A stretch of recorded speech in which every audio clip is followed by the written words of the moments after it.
ભરૂચના golden bridge નજીક નર્મદા નદીનું જળસ્તર વધવાની શક્યતાઓ છે। નદીની સપાટી વોર્નિંગ લેવલ 22 ફૂટ નજીક પહોંચે તેવી સંભાવના છે। તો તંત્ર દ્વારા અંકલેશ્વરના 14 સહિત કાંઠા વિસ્તારના ગામોમાં એલર્ટ આપવામાં આવ્યું છે। કાંઠા વિસ્તારના ગામના લોકોને એલર્ટ રહેવા માટે આદેશ આપવામાં આવ્યા। ચાલુ વર્ષે સિઝનમાં બીજી વાર નર્મદા નદી બે કાંઠે વહેશે। સરદાર સરોવરમાંથી 2.95 લાખ ક્યુસેક પાણી નર્મદા નદીમાં છોડાયું છે।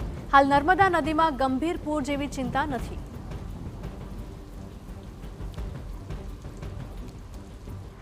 ચાલુ વર્ષે ચોમાસાની ઋતુમાં બીજી વાર નર્મદા નદી બે કાંઠે વહેવા જઈ રહી છે। ઉપરવાસમાંથી પાણી છોડવાના કારણે ભરૂચ નજીક નર્મદા નદી તેના વોર્નિંગ લેવલને સ્પર્શે તેવી એલર્ટ આપવામાં આવી છે। હાલમાં હું આપને નર્મદા નદીના દ્રશ્યો બતાવી રહ્યો છું। જો કે હજુ ઉપરવાસમાંથી જે પાણી છોડવામાં આવી રહ્યું છે તેની કોઈ અસર દેખાઈ રહી નથી, પરંતુ નર્મદા નદી બે કાંઠે વહેતી જોવા મળશે તેવી તંત્ર દ્વારા એલર્ટ આપવામાં આવી છે। જો કે ભરૂચની ખાસ કરીને વાત કરવામાં આવે તો 22 ફૂટના વોર્નિંગ લેવલ ઉપરાંત ભયજનક સપાટી 24 ફૂટ છે અને આસપાસના વિસ્તારોના જે ગામડાઓ છે અને ભરૂચ શહેરમાં પાણીના પ્રવેશવાની શરૂઆત 29 ફૂટની સપાટીએ નર્મદાનું જળસ્તર પહોંચે ત્યારે જોવા મળે છે। પરંતુ જે 2.95 લાખ ક્યુસેક ડેમમાંથી પાણી ક્રમશઃ છોડવાની જાહેરાત કરવામાં આવી છે, તેના કારણે કોઈ પણ પ્રકારની જોખમી પરિસ્થિતિ સર્જાશે નહીં તેવો પણ હાશકારો ચોક્કસ અનુભવાઈ રહ્યો છે। કારણ કે નર્મદાનું જળસ્તર આ સ્તરે પહોંચે તેવી હાલના તબક્કે કોઈ ચેતવણી નથી।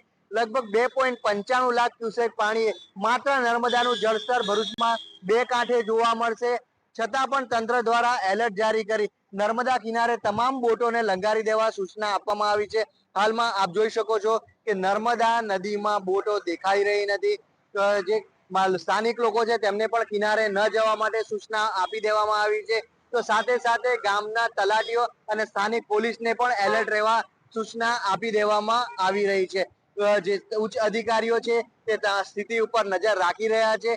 વર્ષ 2023માં આવેલા ગંભીર પૂર બાદ તંત્ર પણ હવે સબક લઈ રહ્યું છે અને એક સાથે પાણી ન છોડવામાં આવે તેનો પૂરેપૂરો ખ્યાલ રાખી રહ્યો છે, જેના કારણે હાલના તબક્કે નર્મદા નદીમાં જળસ્તરમાં વધારો ચોક્કસ દેખાઈ રહ્યો છે, પરંતુ સ્થાનિકોને કોઈ પણ પ્રકારની અસર વિષમ અસર દેખાય તેવા કોઈ પરિસ્થિતિ દેખાઈ રહી નથી। સાથે સાથે આ પરિસ્થિતિ ઉપર ઉચ્ચ અધિકારીઓ સતત નજર રાખી રહ્યા છે। અંકિત મોદી, TV9 ભરૂચ। પંચમહાલ